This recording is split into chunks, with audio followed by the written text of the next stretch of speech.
Oke, selamat malam teman-teman. Terima kasih sudah bergabung di Die Promise Community Bincang Seru via Telegram pada malam hari ini ya.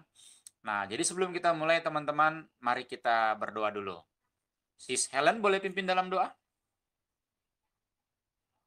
Boleh Bang, cuman Oke, agak ribut di sini, silakan. nggak apa-apa ya Bang? Nggak apa-apa. Oke, It's okay. oke. Mari kita berdoa. Tuhan Allah Bapa kami yang Maha Baik, terima kasih untuk waktu dan kesempatan pada malam ini. Kami boleh kembali lagi tergabung di care group Promise Community. Dan sekarang kami mau untuk belajar akan firman Tuhan. Saya mohon kehadiran Roh Kudus Tuhan untuk hadir dalam hati dan pikiran kami, supaya kami bisa memahami lebih dalam akan firman Tuhan. Terima kasih Tuhan Yesus. Amin. Amin. Oke, baik teman-teman, judul kita malam hari ini yang akan kita mau diskusikan atau bincangkan adalah judulnya Alkitab Membuat Kita Sehat. Ya. Nah, ini salah satu topik yang sangat-sangat seru sekali. Kenapa? Karena Tuhan mau kita sehat. Setuju nggak Sis Dita? Tuhan mau kita sehat? Setuju Of course ya. banget. Yes. Betul. Ya. Nah, jadi teman-teman semuanya, sebelum kita mulai, saya mau kasih satu point of view dulu nih buat kita semua ya. Kenapa Tuhan ingin kita sehat? Terkadang kita sebagai manusia nih ya, Sis Dita dan teman-teman semuanya, kita bekerja sampai larut malam, kita mencari uang, kita mengorbankan kesehatan kita. Yang ujung-ujungnya uang yang kita dapat, kita pakai untuk berobat, ya nggak? Kita berobat dan uangnya habis. Dan somehow kita lupa dengan yang namanya juga untuk piknik atau rekreasi untuk menjaga kesehatan mental kita, kesehatan pikiran kita, oleh karena kita disibukkan dengan, kita mengejar hal-hal yang fana. Memang nggak ada yang salah sih dengan kita bekerja ya, memang nggak ada yang salah dengan kita cari uang untuk kehidupan kita. Nah, tetapi jangan sampai kesehatan kita dikorbankan. Kerja lembur, sampai ya mungkin sampai pagi, ya kan begadang, kemudian nonton Netflix sampai larut malam, begadang, dan lain sebagainya. Nah, itu kan mengorbankan kesehatan kita. Nah, jadi malam hari ini kita mau mau bahas mengenai Alkitab membuat kita sehat. Nah, sebelumnya saya mau kem- kembali ke Sis Dita atau ke Sis Helen atau ke Sis Ines. Aku mau tanya, kalian setuju nggak kalau misalnya Alkitab kan menginginkan kita sehat? Ya, nah jadi kalau misalnya kita nggak sehat, dosa nggak sih? Kalau misalnya kita em, mengorbankan kesehatan kita demi hal-hal yang fana, itu menurut teman-teman itu sesuatu yang melanggar hukum Tuhan nggak? Nah, siapa dulu nih yang mau diskusi? Mungkin Sis Dita atau Sis Helen atau Sis Ines. Di sini nggak ada yang benar atau salah ya teman-teman ya. Nah, yang penting boleh disampaikan. Ya, kalau memang ada ayat Alkitabnya, boleh juga tuh teman-teman. Jadi kan kita based on Alkitab. Oke, silakan teman-teman. Ada yang mau memberikan Mungkin aku komentar? boleh mulai sih. Boleh Sis Dita, Kalau tadi silakan. pertanyaan Bro Jun kan, apakah sebenarnya Tuhan pengen kita sehat, iya kan? Tadi kan kayak gitu kan. Ya, Aku pikir tentu saja gitu ya, karena tujuan tujuan kita diciptakan adalah untuk memuliakan Tuhan, ya kan? Gimana oke. kita memuliakan Tuhan kalau kita sakit, kalau kita batuk-batuk misalnya, atau kita ngerasa nggak berdaya gitu ya. Biasanya kan kalau sakit kan kayak misalnya gini ya, kadang-kadang gue pusing aja, aduh kayaknya aku pengen tiduran dulu deh gitu kan. Ya, Kadang-kadang kalau misalnya vertigo, wah kambuh gitu ya. Dan banyak hal yang mungkin apa namanya mengganggu kesehatan kemarin kan misalnya hujan gitu. Jadi kadang-kadang suka pilek dan segala macem gitu ya. Jadi nggak nyaman gitu. Bahkan kita beraktivitas aja kita nggak nyaman gitu kan. Apalagi kita untuk memuliakan Tuhan ya kan. Menurut aku sih tentu saja Tuhan pengen kita sehat. Nah makanya kalau misalnya kita lihat Adam dan Hawa, bahkan makanannya aja diatur, ya kan? Ini nanti bakal kena betul. ke gue juga sih. Jadi makanannya aja diatur gitu kan, harus makan tumbuh-tumbuhan atau biji-bijian gitu kan Iya, yang iya. membuat supaya Adam dan Hawa ini sehat. Artinya Tuhan pengen mereka juga sehat, nggak sakit-sakit kan. Dan bahkan sebenarnya aku rasa sakit atau ya penyakit itu muncul setelah dosa nggak sih? Ya kan? Hmm, Setelah ada dosa, and then itu ada baru mulai dosa. kita sakit-sakit, ada yang sakit pikiran, sakit rohani, sakit fisik, dan segala macam. So, untuk menjawab pertanyaan Bro Jun, 100% yes. Oke. Terima kasih Sis Dita ya. Nah, aku kembali ke siapa nih? Sis Helen atau Sis Ines yang mau memberikan komentar? Aku nggak mau nunjuk. Silakan. Siapa yang mau? Oke, aku dulu ya. Aku Oke, dulu Sis deh ya Ines. sebelum si Helen. Iya. Kalau Semuanya harus dari ngomong aku ya. bisa di ya kalau dari aku masalah kesehatan itu kan masing-masing siapa sih yang nggak mau sakit ya gitu. Yang mau sehat itu siapa gitu kan. Cuman biasanya kebanyakan orang tuh terlalu banyak aktivitas sehingga akhirnya mereka tuh nggak sampai mikir untuk kesehatan mereka. Nah, Ya. ketika udah sakit itu biasanya tuh mereka akan berpikir, oh iya, gue jadi sakit nih. Terus kayak ngerasa bersalah sama Tuhan karena sakit gitu kan. Nah, karena aku secara pribadi pun kayak gitu gitu. Jadi ketika aku jam-jam sibuknya bekerja terus, bahkan kalau udah ada deadline tuh bisa sampai begadang gitu ya. Itu Hmm. hingga akhirnya tuh bisa bikin tiba-tiba pusing. Terus baru ingat, gila gue 2 minggu tidur tengah malam gitu kan, gimana nggak Wow. pusing gitu kan. Gitu. Karena ngejar deadline dan lain-lain sebagainya gitu kan. Terus pas udah sakit tuh langsung mikir, oh iya ini ini juga salah gue juga gitu kan. Nggak nggak terlalu porsir tenaga, pikiran dan bahkan waktu gitu kan untuk untuk hingga akhirnya kita sakit gitu untuk suatu pekerjaan gitu. Dan kalau mau bisa dibilang salahnya kita ya salah ya kita gitu. Dan itulah kadang jadi ngerasa bersalah sama Tuhan karena kita tuh nggak gunain waktu kita, nggak gunain kita lebih milih mana sih. Itu aku sering kali ketika sakit ada temanku yang selalu bilang, contohnya nih, aku sakit gitu kan, terus di gereja nggak nongol gitu kan, karena sakit. Langsung kayak ada yang bilang, lo prioritas lo yang mana? Kerjaan atau Nah, kerjaan atau kesehatan gitu kan? betul, Lo kok betul. nggak ke gereja hari ini gitu kan? Kok nggak ke gereja nggak nongol? Terus tiba-tiba ada ya ceritain lah sakit gimana gitu kan? Ya udah, jadi kayak tamparan teguran dari teman juga gitu kan? Kayak langsung selalu bilang mana prioritas lo yang masalah kesehatan atau masalah pekerjaan gitu. Memang sih kita kan semua butuh pekerjaan gitu ya. Cuman sometimes terkadang itu bikin dan aku sering banget ya banyak banget teman yang kayak kita janjian gitu kan. Janjiannya contohnya jam 8. Terus ntar datangnya jam setengah 9 atau lewat 1 jam karena pekerjaan.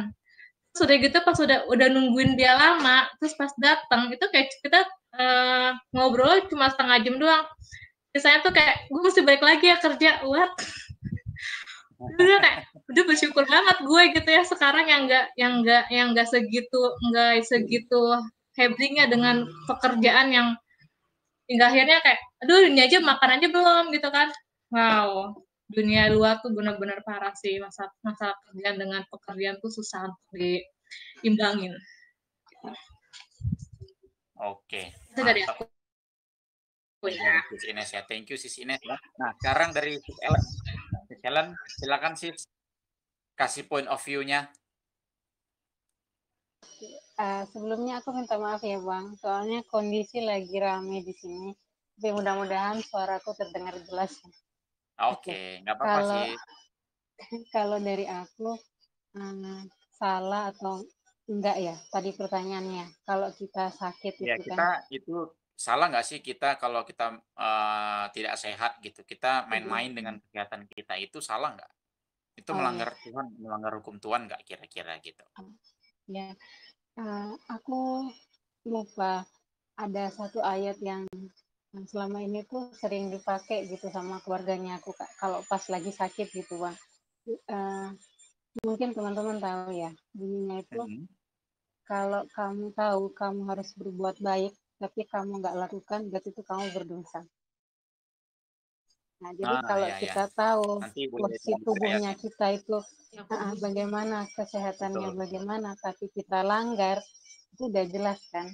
Kita tahu yang baik tapi nggak kita lakukan. Itu Oke. dari aku. Terima kasih si Selen ya, jawabannya singkat dan padat ya, langsung ke ayat Alkitabnya. Nah, nanti mungkin bagi teman-teman yang tahu ayat Alkitab yang tadi dibilang sama Sis Ellen, boleh di-mention ya, mungkin Sis Ines atau Sis Dita yaitu atau teman-teman Yakobus yang lain. 4 ayat 15. Yakobus 4 ayat 15 ya, Sis ya. Ah, Boleh tolong dibacakan, Sis? boleh? Sebenarnya kamu harus berkata jika Tuhan menghendakinya. Maaf. Bukan. Sorry. Ayat 17, sorry. Oke, oke. Gue salah lingkarin. Jadi jika seorang tahu bagaimana ia harus berbuat baik, tetapi ia tidak melakukannya, ia berdosa. Yakobus Oke. 4 ayat 17.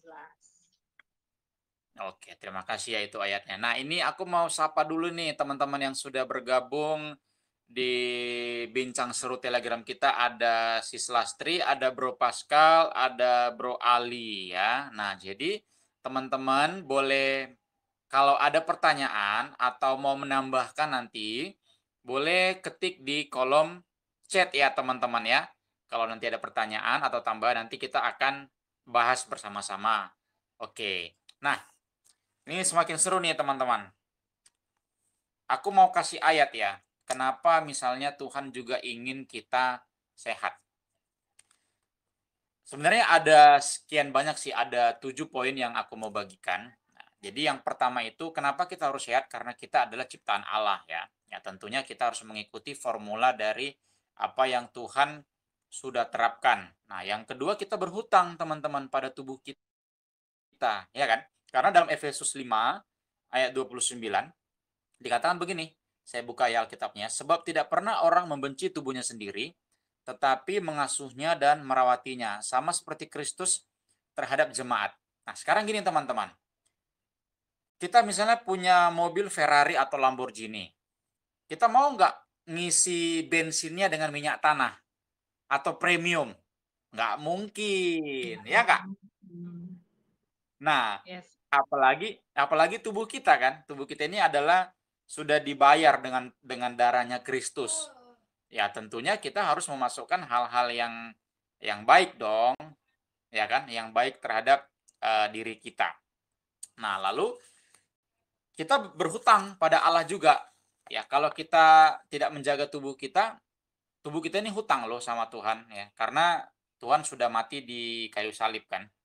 Dalam 1 Korintus 6 ayat 19 ya dikatakan, atau tidak tahukah kamu bahwa tubuhmu adalah bait Roh Kudus yang diam di dalam kamu, bahwa tubuhmu adalah bait Roh Kudus dan kamu bukan milik kamu sendiri. Nah, ini dia. Sebab kamu telah dibeli dan harganya telah lunas dibayar. Nah, jadi kalau Tuhan sudah membayar lunas, maka tubuh kita adalah milik Tuhan kan. Jadi kita udah nggak terikat lagi dengan setan. Supaya gampangnya gini teman-teman. Kita misalnya punya sesuatu barang ya, udah kita tebus.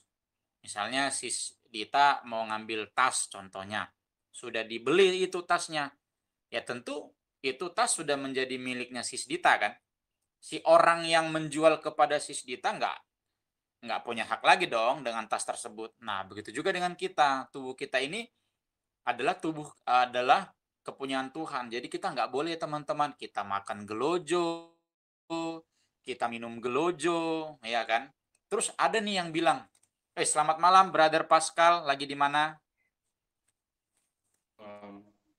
Oke, selamat malam ya, lagi di rumah ya.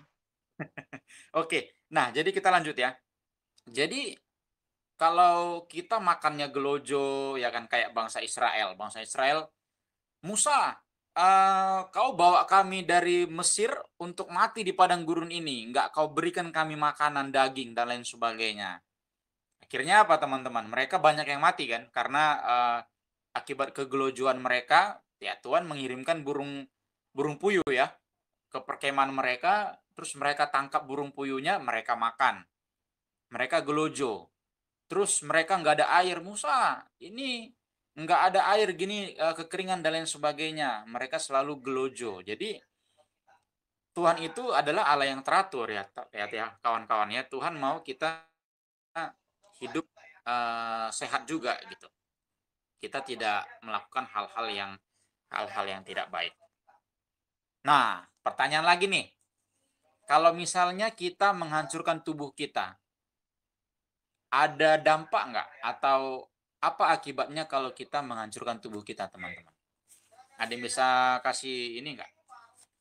Kalau misalnya, karena tadi kan kita udah dibeli sama Tuhan, tapi kita, sorry Tuhan, ini tubuhku. Aku suka-suka aku dong, mau aku merokok, mau aku minum keras, minum minuman keras, mau aku pakai narkoba. Ini tubuhku dong, suka-suka aku dong. Nah, di akhir nanti apa yang akan Tuhan lakukan sama orang tersebut? Silakan teman-teman, ada yang mau kasih tambahan? Ya sih, sebenarnya ketika tadi Bro Jun kasih ilustrasi ya, kita ini kan sebenarnya udah dibeli oleh Kristus kan. Nah, Tuhan sudah Ya. mati buat kita di kayu salib gitu. Tapi kerap kali kita sering lupa gitu.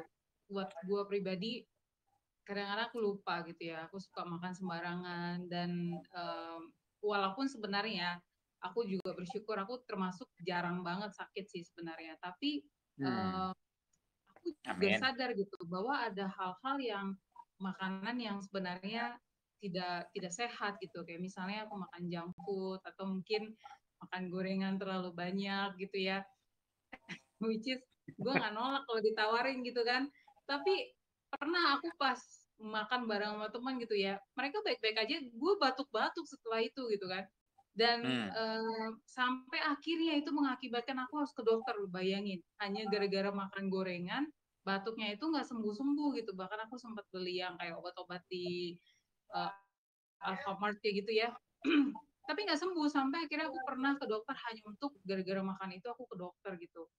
um, ini satu reminder yang bagus banget sih, maksudnya dengan ilustrasi itu harusnya kita aware banget gitu. Dan tadi kalau misalnya Bro Jun tanya apa yang terjadi kalau misalnya kita tidak bisa menjaga tubuh kita, ya yang pasti kan sakit, ya kan. Back to the first question tadi, kita jadi nggak bisa memuliakan Tuhan, bahkan mungkin kita nggak bisa beribadah juga kan. Mungkin kalaupun kita berdoa, kita jadi maunya cepet-cepet gitu, segala apapun itu jadi tidak maksimal gitu. Tetapi mungkin ada juga saatnya Tuhan itu membiarkan, ya mengizinkan kita sakit itu untuk menyadari bahwa kita itu adalah manusia yang lemah. Kita nggak bisa merasa diri kita benar dengan makan sembarangan atau punya lifestyle hidup yang sembarangan. Kita bakal sehat terus dan bahkan istilahnya dengan ya feel alright gitu ya. Padahal kan sebenarnya setiap apapun yang kita lakukan ada konsekuensi kan. Kalau misalnya merokok terlalu banyak ya pasti ada konsekuensinya.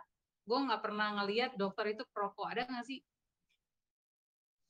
Pernah nggak sih kalian ngelihat ada dokter terus walaupun dia nggak menganjurkan tapi dia smoker banget gitu? Kayaknya sih belum ada ya. Karena dia sendiri tahu gitu bahwa itu sangat membahayakan tubuh dia sendiri dan nggak mungkin dia menganjurkan pasien-pasien dia untuk merokok. Atau mungkin makan makanan yang tidak sehat seperti itu sih. So, gimana caranya? Aku rasa kita harus minta pengendalian diri setiap hari sih sama Tuhan. Bayangin aja waktu zaman di Adam dan Hawa, dia jatuh kan dalam dosa karena apa? Makanan kan, nggak menurut juga gitu loh.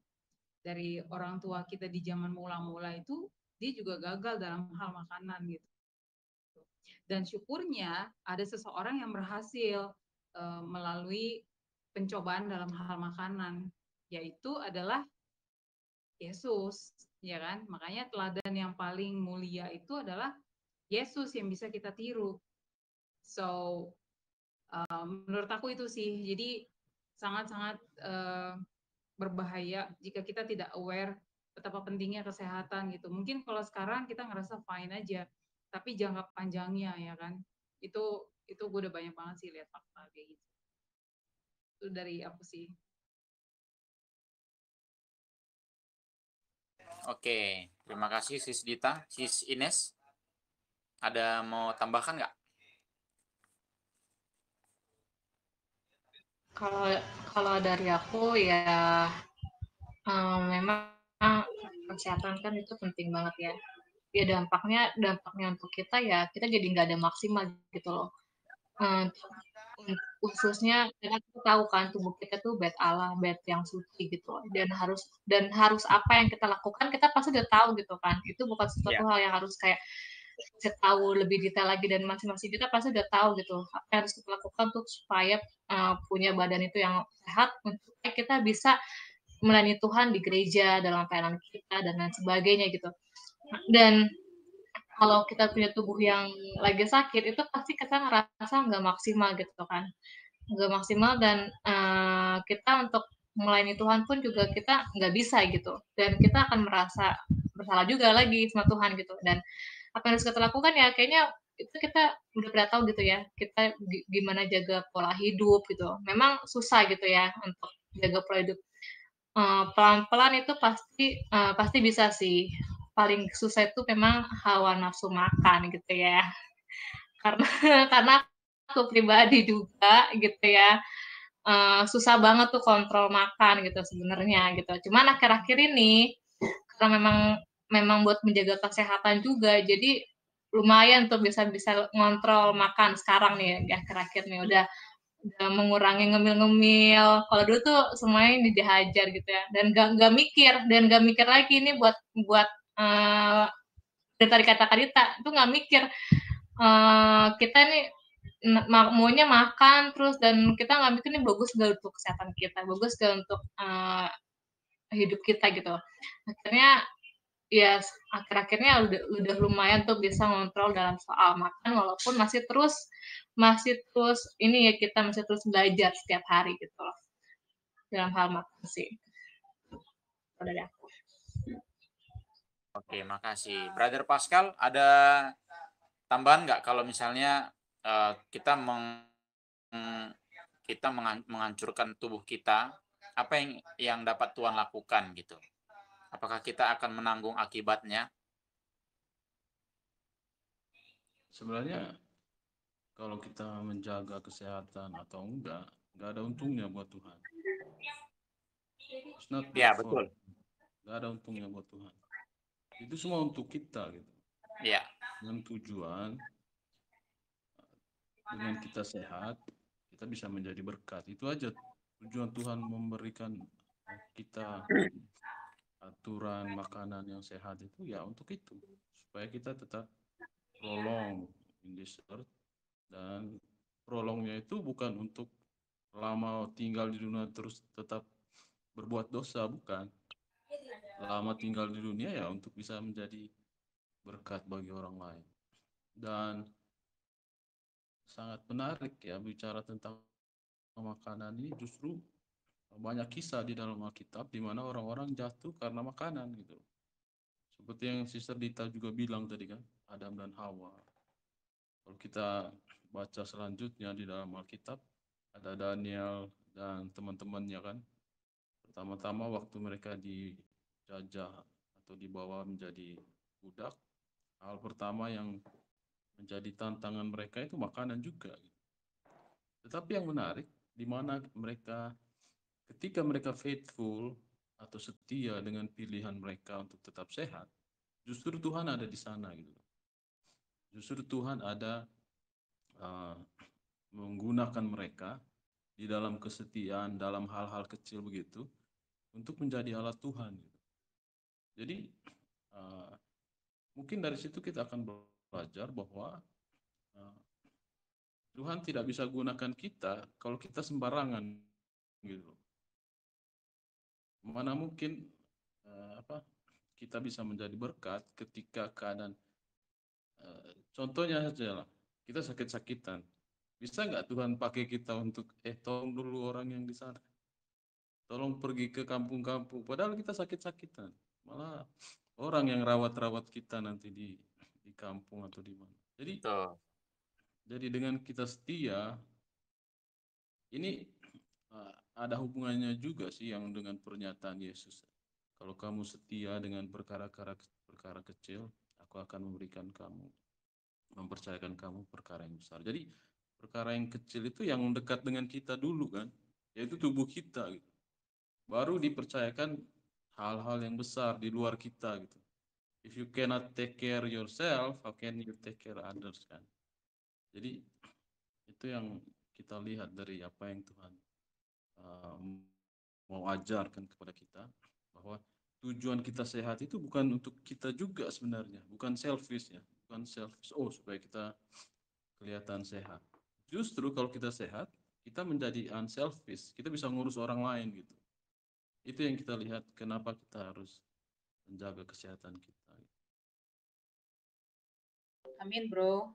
Amin. Ya, terima kasih Bro Pascal ya. Jadi teman-teman ingat nggak kisah anak-anak Imam Eli ya? Anak-anak Imam Eli ini kan mengambil daging persembahan ya.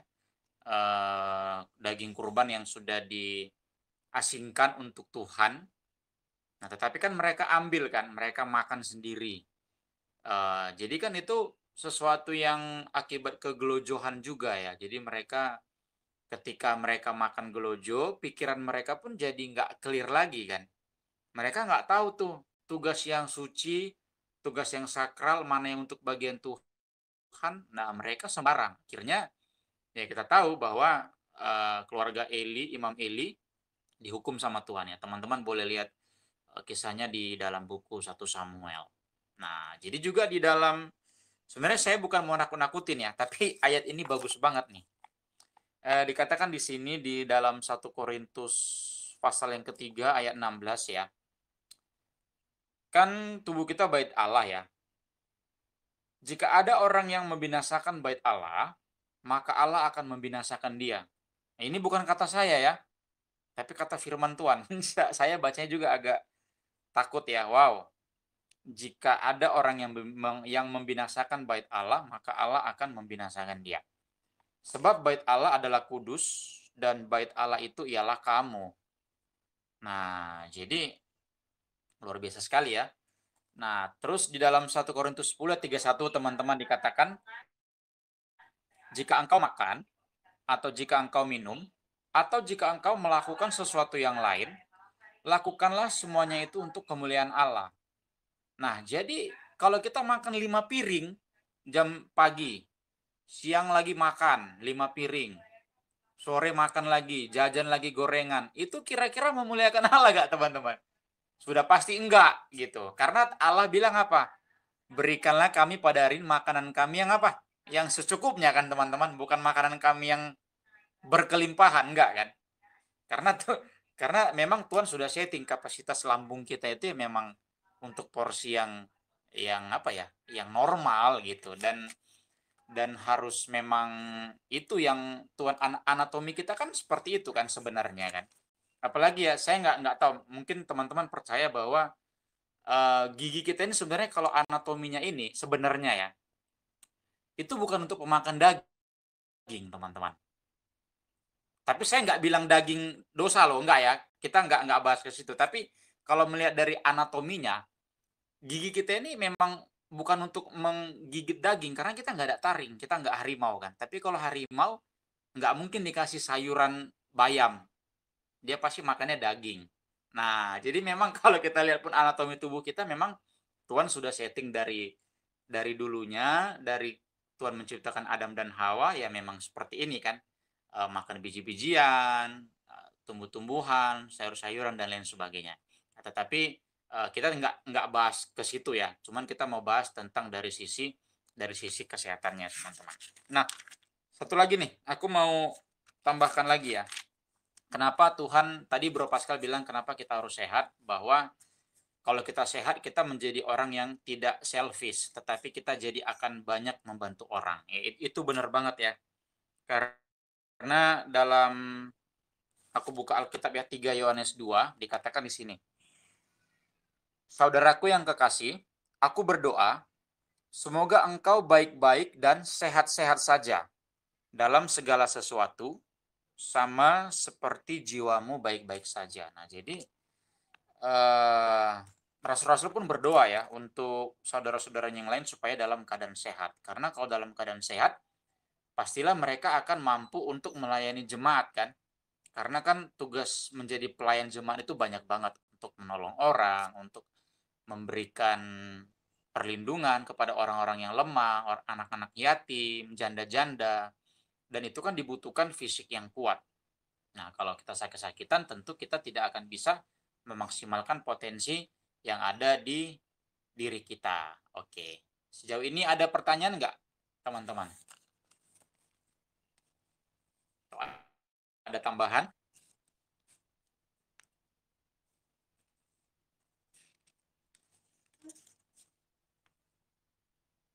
Bagus Oke. sih penjelasannya.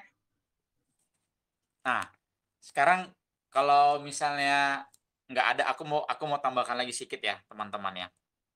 Jadi kalau kita lihat Yesus, Yesus itu dia sering atau senang untuk membuat sebuah perumpamaan ya, yang dimana yang melambangkan juga untuk kesehatan kita.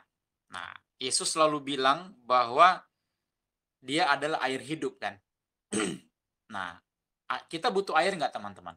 Butuh banget ya. Kita harus minum at least mungkin 2,5 liter ya, satu hari. Jadi kata Yesus, aku adalah air hidup, ya kan?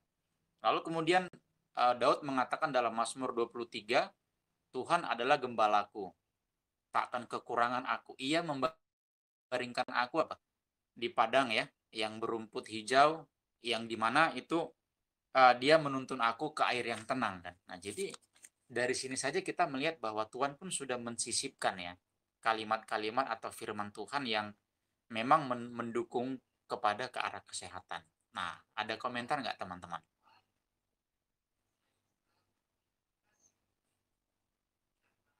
Kalau kita lihat, Pascal itu ya udah berpikir keras dia. Monggo bro. Silakan, Bang Pascal. kalau kita lihat di makanan fisik ini, apa suara saya kedengaran nggak? Oke. Kalau kita lihat cara kita memakan makanan fisik untuk tubuh kita itu bisa bisa dibayangkan juga, bisa membayangkan bagaimana cara kita memakan makanan rohani gitu loh. Jadi sebagaimana halnya makanan rohani, makanan fisik, kita harus makan itu setiap hari kan. Nggak ada kita makan untuk 1 bulan atau 1 tahun. Begitu juga dengan membaca firman Tuhan atau berdoa. Nggak bisa sekali setahun gitu. Jadi bagaimana fisik kita butuh energi, protein dan vitamin segala macam. Kerohanian kita juga seperti itu gitu. Dan itu harus setiap hari. Mungkin ini bisa dijelaskan ketika Tuhan memberikan mana ya kepada orang Israel. Dia berikan itu tiap hari. Jadi orang itu datang masing-masing untuk mengambil mana itu gitu. Untuk keperluan hari itu. Jadi seperti yang Bro Jun tadi bilang di doa Bapa kami kan, berikanlah kami pada hari ini makanan kami. Jadi besok lagi doa yang sama. Jadi kita nggak bisa makan 1 kali untuk 1 tahun. Dan itu mencerminkan hal rohanian juga seperti itu. Gitu. Itu sih yang kita lihat. Amin. Ya, terima kasih Bang Pascal ya untuk tambahannya. Sis Dita, Sis Ines, atau dari teman-teman yang lain mau menambahkan? Oke, aku mau nanya sih. Jadi Silakan. ini pernah ada yang nanya ke aku karena waktu itu kita juga sempat bahas soal kesehatan ya. Terus tiba-tiba gue keinget gitu ketika tadi teman-teman pas lagi ngobrol. Jadi dia nanya gitu, gimana pada waktu Yesus kan sering banget berdoa semalaman ya kan? Berdoa semalaman. Aku rasa Yesus nggak pernah sakit kali ya selama dia berada di dunia, dan bahkan dalam pelayanannya dia itu benar-benar sangat melelahkan gitu. Bahkan ketika menyembuhkan orang aja nggak satu orang yang disembuhin, itu bisa ratusan, bahkan harian tuh udah banyak banget orang-orang yang dia sembuhkan. Bahkan Yesus juga berkhotbah ya kan, terus mengajar murid-muridnya sendiri, dan pekerjaan dia tuh nggak akan pernah habis gitu di pada waktu itu. Dan kemudian aku juga pernah dengar ada satu pendeta yang cukup, aku rasa teman-teman juga kenal beliau karena cukup populer ya. Jadi dia juga cerita, aduh saya menyiapkan KKR ini tidur sampai jam 3, jam 4 gitu kan. Atau dia punya seminar yang besar, akbar gitu. Nah, it relates to our health gitu, kesehatan kita. Dan itu gimana itu? Apakah sebenarnya kita bisa bikin excuse untuk bilang, lah aku kan melakukan pekerjaan Tuhan. Boleh dong kalau misalnya aku tidur sampai late gitu kan. Well, aku kan berdoa gitu ya. Boleh dong sebenarnya gitu. Apakah sebenarnya itu bisa kita jadikan excuse dan mungkin kita nggak akan sakit gitu kalau kita tetap dengan maksudnya kan kita juga tahu hukum kesehatan tidur harus jam berapa ya untuk benar-benar lebih fit gitu. Tapi dengan kondisi seperti itu kayak gimana menurut teman-teman? Wah, pertanyaannya bagus nih. Teman-teman ada yang mau menjawab dulu nggak? Mungkin dari Sis Ines atau teman-teman yang lain. Ya, pertanyaannya bagus banget nih. Jadi jangan sampai kita Kalau excuse ya. hmm, Silakan. ya, kayak kalau dari aku memang itu banyak sih yang kayak gitu ya. Dalam pelayanan tuh kadang menyita waktu juga untuk waktu malam hari untuk mempersiapkan pelayanan gitu kan. Ya, tapi aku rasa waktu itu pasti kan nggak mungkin itu dadakan dan nggak mungkin kayaknya timingnya sedikit. Aku rasa kita kan dikasih Tuhan hikmat gitu ya. Kita tuh dikasih Tuhan hikmat ketika kita mulai pelayanan kita, berarti kita harus mau membagi waktu kita gitu, membagi waktu kita dalam pekerjaan kita dan lain sebagainya. Jangan sampai karena itu membuat kita jadi nggak jaga kesehatan kita otomatis dalam hal tidur. Jadi aku rasa tetap juga bisa sih, tetap harus bisa untuk jaga kesehatan dalam melayani gitu loh. Kayaknya nggak kalau menurut aku ya nggak ada excuse gitu kayaknya untuk tidur tengah malam karena besok gue mau ngambil bagian nih di acara sekolah di gereja gitu ya, di khotbah gitu kan, besok gue mau ambil bagian nih gitu kan, malamnya malamnya baru dipersiapin padahal kan kita punya waktu seminggu ya, atau kan pasti kan jadwal itu pasti dikasih gitu ya per 3 bulan gitu ya, pasti kan ada banyak waktu yang kita bisa miliki dan kita atur untuk persiapin itu.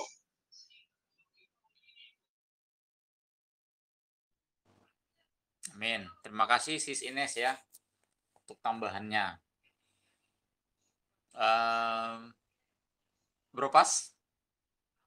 Oke, kalau dari saya nggak bisa ada excuse ya. Hukum tetap berjalan gitu loh.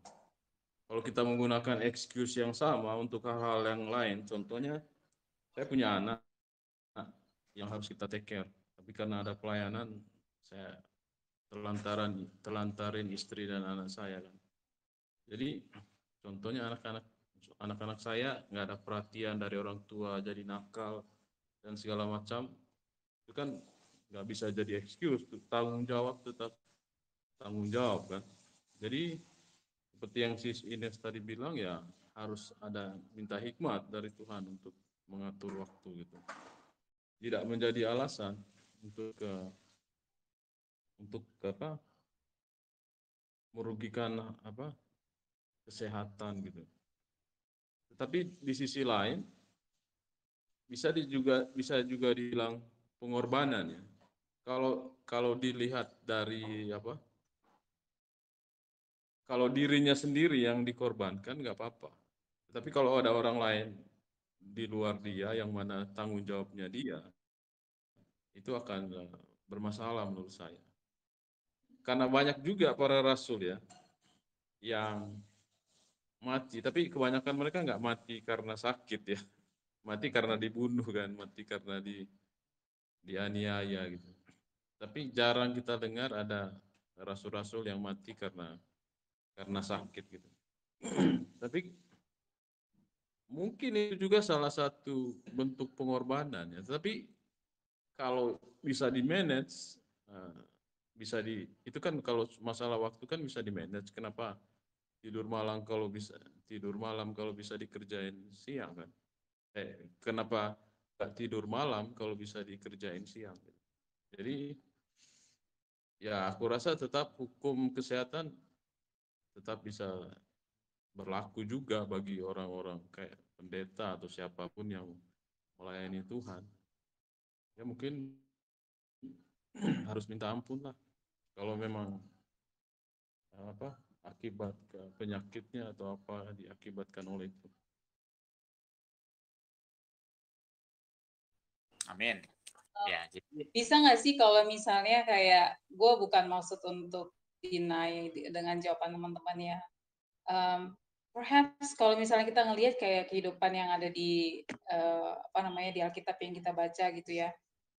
Kerap kali juga Tuhan berbicara itu bisa jadi malam gitu kan kepada tokoh-tokoh yang ada di Alkitab gitu.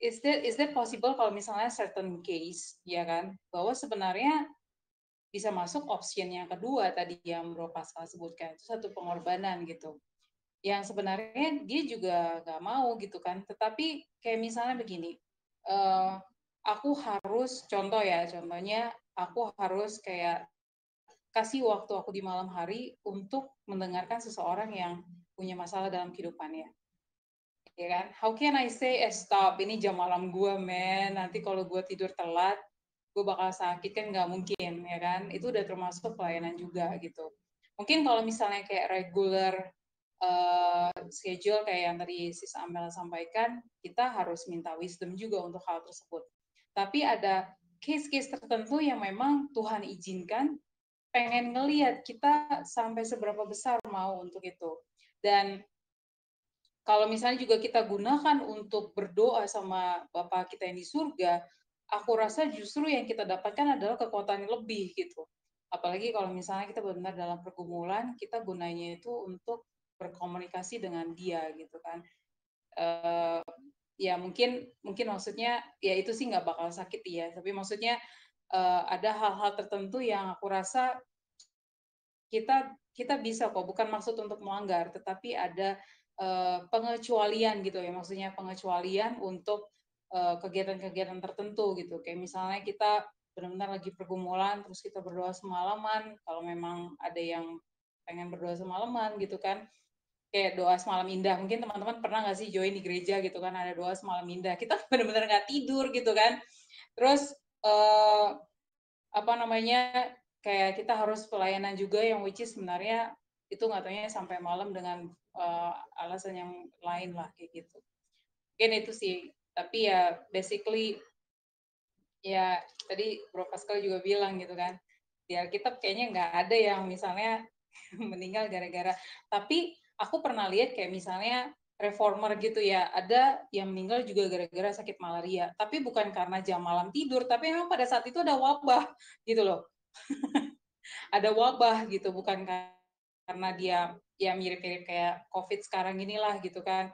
Bukan karena jam malamnya sih, tapi kayak gitu. Ya itu my own thoughts. ya. Makasih Sis Aku Gita. tambahin. Hah? Oh iya. Sis mau nambahin ya? Aku mau tambahin. Iya. Oke, silakan.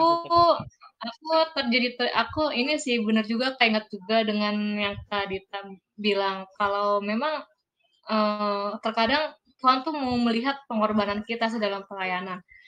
Kalau memang tadi masalah reguler jadwal dan lain itu memang dan kita memutuskan dalam satu pelayanan pasti kita bakal memikirkan wah nanti istri gue kayak yang udah menikah gitu anak gue dan keluarga gue gitu kan itu jangan sampai mereka terlantar jangan sampai mereka tuh pikir lu kebanyakan grup ini deh kebanyakan grup gereja deh gitu kan tiap Rabu Kamis Senin terus udah gitu Minggu juga ada full gitu kan dari siang sampai malam gitu kan full jangan sampai tuh karena aku juga punya teman yang seperti itu gitu aku juga punya teman seperti itu sehingga akhirnya mamanya ya agak stres gitu ngeliat anaknya ngerasa kurang diperhatiin gitu dalam keluarga, dan ada juga seperti itu. Dan aku juga jadi kepikiran dengan yang case yang Kak Dita bilang, jadi open minded banget gitu kan. Ya juga gitu kan, Tuhan kan juga mau lihat seberapa besar pengorbanan kita dalam pelayanan. Contohnya pelayanan dalam organisasi gitu kan.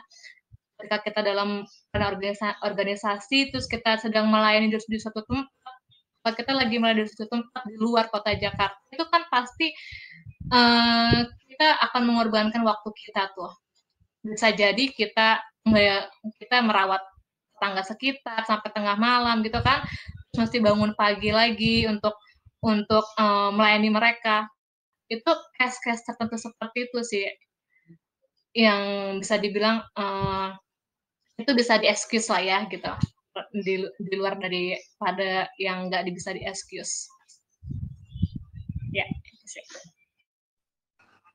Oke, amin. Ya, jadi aku juga setuju ya, ada beberapa hal yang bisa di-excuse melihat situasi, kondisi, toleransi pandangan dan jangkauan. Ya, jadi harus dilihat secara detail layak nggak untuk dilakukan atau satu pengorbanan yang memang membutuhkan waktu yang panjang. Nah, jadi kita kembali lagi ke Alkitab kan dalam Galatia, buah-buah roh, pengendalian diri ya. Jadi kembali lagi memang harus minta hikmat Tuhan sih, agar kita bisa balance untuk time management kita kan. Kalau memang untuk misalnya ambil bagian yang memang harusnya kita bisa prepare waktu yang sangat panjang, ya itu menurutku memang nggak excuse lah. Tapi kalau tiba-tiba ada misalnya tengah malam ya, kayak misalnya Sis Dita bilang, kita harus melayani orang tertentu, ya go ahead gitu. Kalau aku pribadi sih aku akan go ahead. Tetapi kembali lagi kan, kalau misalnya sudah tiap hari sama orang itu tiap malam ngobrol, ya mungkin kita harus bisa berhikmat kan. Mungkin kita bilang, bro atau sis, kayaknya nggak mungkin setiap hari. Boleh nggak misalnya twice a week atau sekali seminggu, melihat kita ini kan memang hanya malam yang bisa ketemu gitu kan. Nah, jadi ya kalau untuk Doa Semalam Indah juga kan juga nggak tiap hari kan. Dulu memang namanya Doa Semalam Suntuk ya, tapi udah diganti. Nggak boleh Doa Semalam Suntuk. Karena jadi suntuk semua nanti yang berdoa, harus Doa Semalam Indah. Aku juga pernah ikut gitu waktu di gerejaku di Jakarta, teman-teman. Dan memang kita bikin sekali sebulan, nggak tiap hari Sabtu malam Minggu, nggak. Karena kalau dibikin tiap Sabtu malam Minggu, sedikit juga peminatnya gitu. Dan juga memang nggak baik kan. Tapi kalau sekali sebulan, aku rasa ya nggak masalah toh kita mengorbankan sesuatu yang jam tidur kita. Tetapi memang kembali lagi ketika kita memang udah Doa Semalam Indah, ya paginya memang kita harus banyak makan konsumsi yang nutrisi tercukupi, ya kan? Dan juga harus diatur untuk istirahat siangnya kan, untuk mengcover apa yang sudah kita habiskan di malam hari. Ya aku rasa Tuhan akan kasih hikmat lah buat kita. Amin. Ini sudah jam 8. Apakah perbincangan ini masih mau kita teruskan? Silakan moderator. Bro Pascal gimana? Kita ada tambahan nggak? Bro Hanafi mungkin mau ada tambahan tuh. Bro Hanafi. Silakan, Bro. Bro. Tes kedengaran. Oke, silakan, brother. Lanjut, Bro.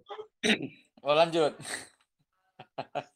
Oke, nah, jadi berbicara tentang ini sedikit ya aku tambahkan. Berbicara tentang kesehatan, kita tahu bahwa tugas manusia pertama ya, nenek moyang kita, Adam dan Hawa, diberikan Tuhan kesempatan untuk merawat Taman Eden, menguasai semuanya. Dan saya yakin mereka pasti badannya bergerak kan untuk menjaga Taman Eden dan lain sebagainya. Nah, jadi juga gerak badan sangat penting ya, teman-teman ya. Harus meluangkan waktu untuk gerak badan at least 30 menit setiap hari, jalan sehat ya. Jangan sampai 1 minggu itu kita nggak ada waktu untuk berolahraga, ya itu nggak baik, harus ya. Tapi jangan juga main badminton atau main futsal jam 11 malam. Ya terus selesainya jam 2, pulang pulang ke rumah, mandi, tidurnya udah setengah 3, jam 3. Besok paginya udah ngantor lagi. Nah, itu salah. Ya, nggak boleh. Jadi memang banyak juga ya teman-teman kita yang para pengerja ya, para pekerja untuk Tuhan, mereka main badminton loh. Malam-malam jam 10, jam 11 malam. Ya, ini saya bilang, saya berani mengatakan bahwa ini melanggar hukum kesehatan sih. Harusnya kan ada waktu yang boleh dong kita pakai untuk berolahraga. Itu kayaknya sudah lebih ke arah nafsu ya, nafsu pengen main badminton. Bukan olahraga lagi namanya, tapi udah gimana teman-teman menurut teman-teman? Oke nggak kita main futsal malam-malam jam 11 sampai jam 2 pagi?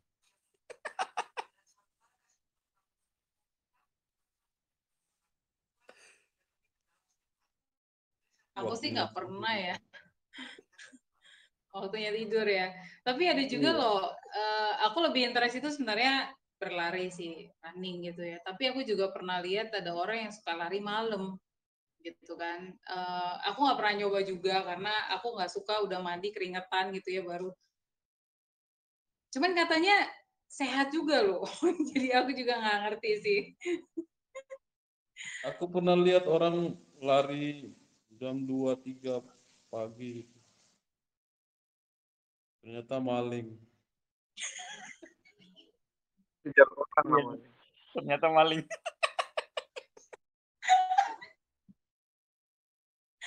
Terus lu ngapain lihat jam 2 bro? Lu temennya? Dikejar kan, Padahal udah serius loh. Udah sama-sama serius lari. mau ngedengerin nih ceritanya. Kaget kan ada yang Ah, lari 2-3 pagi siapa? gue pikir lanjutannya bahwa coach ya tuh bilang itu nggak apa-apa gitu. Gue mau dengar lu sampaikan statement itu. Coba mungkin kita tanya the real coach yang ada di sini gitu. Gimana coach? Kalau misalnya coach Hanafi ya, kalau olahraga malam itu boleh nggak? Kalau main basket, latihan tuh gimana tuh? Oh iya, iya dari coach lah, coach Hanafi, silakan coach.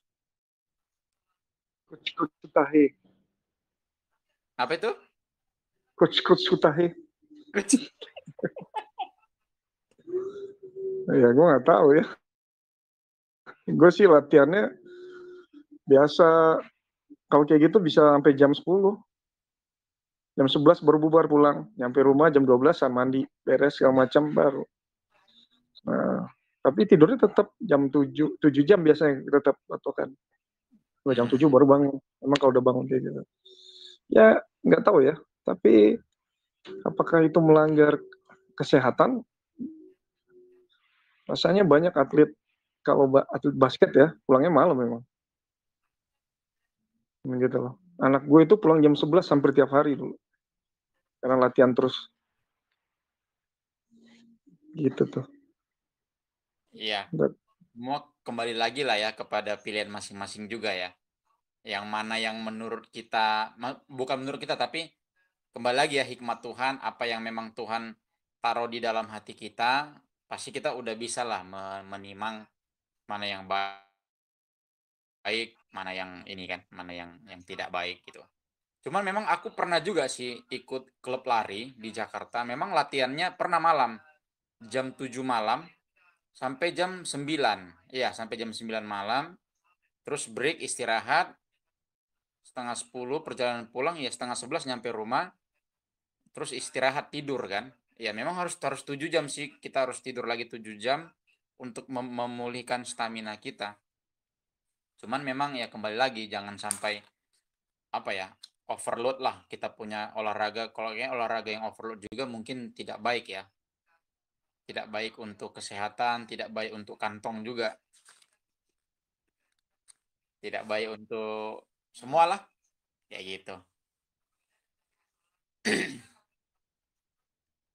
Oke, baik teman-teman. Ada tambahan nggak? Kalau nggak ada tambahan, sepertinya sudah jam 8. lewat 10 waktu Indonesia bagian Barat. Kita akan tutup perbincangan kita pada malam hari ini. Ada Aku nggak sih udah pertanyaan dari oke. Udah teman-teman pas. teman-teman di chat, ada nggak ya di Telegram? Udah Nggak ada ya pas. kayaknya. Oke, sepertinya nggak ada. Oke, baiklah.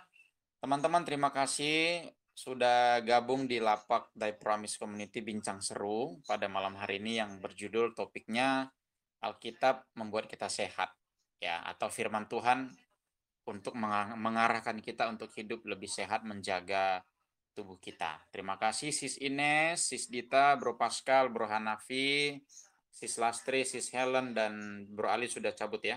Dan semua teman-teman yang sudah bergabung pada malam hari ini.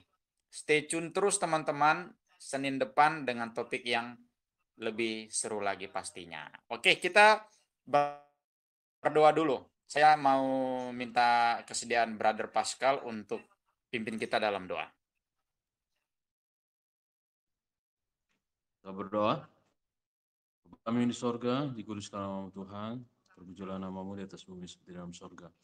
Kami mengucap syukur untuk nasihat dari apa yang kami bicarakan, beberapa ayat firman Tuhan yang kami boleh dengarkan, dan pengalaman dari berbagai teman. Tuhan, Engkau tahu keadaan fisik kami karena Engkau yang menciptakan kami. Biarlah oleh hikmat dari sorga, Engkau akan menyanggupkan kami untuk memelihara kesehatan kami. Dan dengan kesehatan yang kami miliki, Engkau boleh berkenan menggunakan kami untuk bisa menjadi alat-Mu selama kami di dunia ini. Biarlah dengan kesehatan ini kami bisa menjadi berkat bagi orang lain, dan nama-Mu saja dipuji dan dimuliakan. Setelah kami orang berdosa ya Tuhan, tolong berkati teman-teman yang telah menyaksikan perbincangan ini, dan baik sekarang maupun nanti, biarlah kesehatan yang berasal dari Tuhan boleh menjadi dengan mereka. Dalam nama Yesus Kristus kami berdoa. Amin. Amin.